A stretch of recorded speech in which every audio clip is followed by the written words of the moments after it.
Hi guys, it is with permission from Scholastic that I will be reading to you this book, Some Kind of Courage by Dan Geminart. I hope I'm saying that correctly. This is one of my very favorites. Hope you're comfortable. Let's get ready. Chapter 1, October 1890, Old Mission, Washington. I reckoned it was the coldest, darkest hour of the night, that still hour just before dawn. Mama always called it the angels and devils hour on account of how only angels or demons would have any work worth doing at a time like that. I don't know if I was doing the Lord's work or the devil's, but I knew that it had to be done, and the time had sure enough come to do it. I'd been lying too many sleepless hours in my sorry straw-stuffed bed, waiting for the old man to finally fall dead asleep. My plan had been burning all night in my mind, like the last glowing embers in the fireplace, keeping my heart awake. Truth be told, my hands were a bit shaky as I finally crept, as quiet as could be, across the cabin's dirt floor toward where he lay snoring.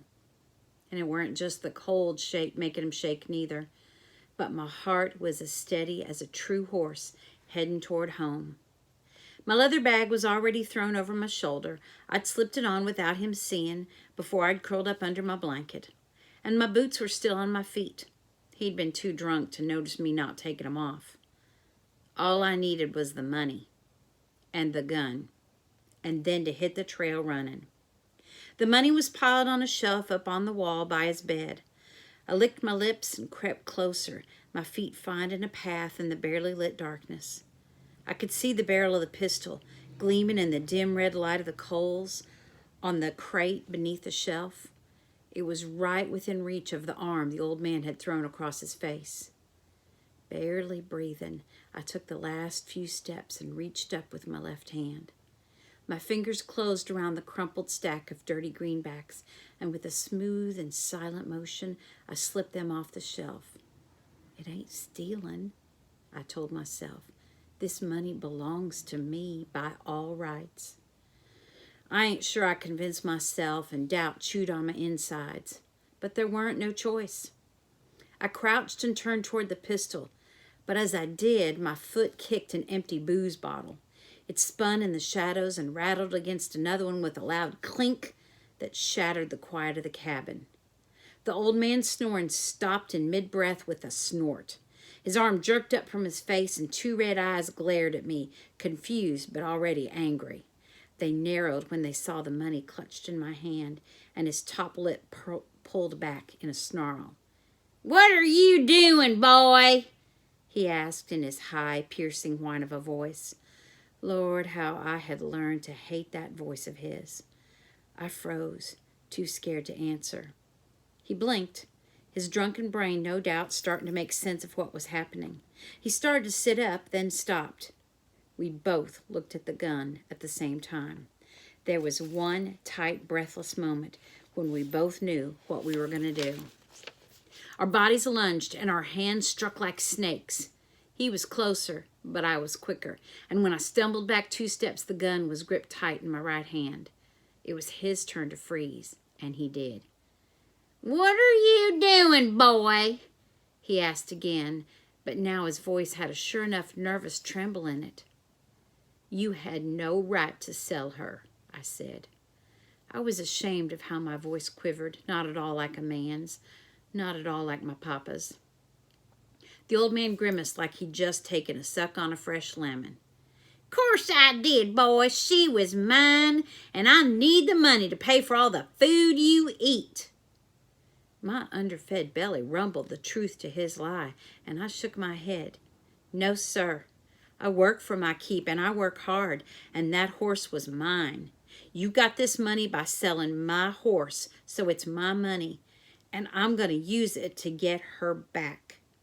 And you wouldn't be using this money for food neither, but for more bottles of Dutch John's brandy, I wanted to say. But my mama had taught me better manners than that, and I held my tongue." He slid his feet out of bed and sat up. I took another step back. "Give me my money and get back in bed," he said. "You ain't never gonna shoot me." He started to stand up, but stopped when I cocked the hammer of the gun back with a click that rang clear as a church bell on Sunday. I will, I said. I sure enough will, Mr. Grissom. I ain't never shot a man, sir, and I hope I never do, but I'm going to get my horse back, and if you try to stop me, I swear I will put a bullet in you. My voice still had that scared boy's shake in it, but underneath the shake was a hardness that I knew we both heard, an iron hardness that sounded an awful lot like the truth. His eyes squinted uncertainly at me. Your pa left you in my care, boy, along with your horse, and my papa didn't have a choice. And I know he'd want me to go after her, no matter what. I swallowed and hoped it was true. It was so hard to know. But that's my gun. You can't take my gun. The high whine came back into his voice.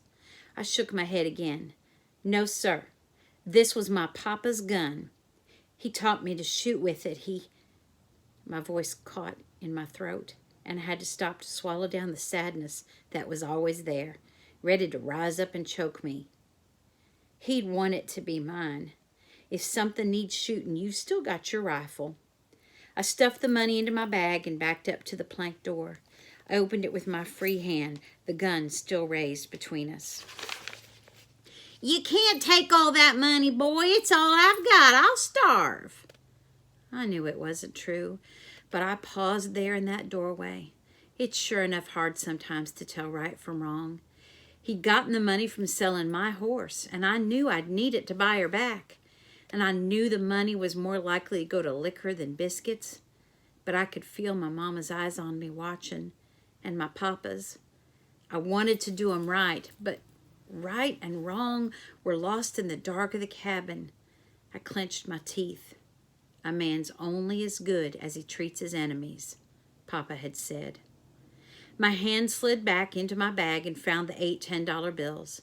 I pulled one out and set it on the handle of the axe leaning by the door. There you go, sir. I'll be going now. You won't be seeing me again. I was mostly out the door when he whined his parting words. He's long gone, you know. He's at least 12 hours ahead with you on foot and him riding. You'll never catch him, boy. My teeth ground hard against each other. I lowered the gun and looked him straight in his stubby face. I will, sir, I said. I will get her back. I let the door close behind me, and without a look back, I walked off as quick as I could through the darkness. The sky beyond the hills was just beginning to grow pale with the coming day. The angels and the devils could all go to sleep now, but I sure enough hoped that one angel would stay up and keep by my side.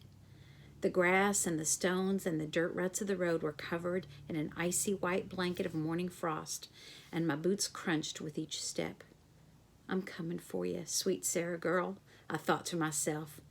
I would find her, and I would get her back. I knew I would, or I'd sure enough die trying. That's the end of chapter 1. See you for chapter 2.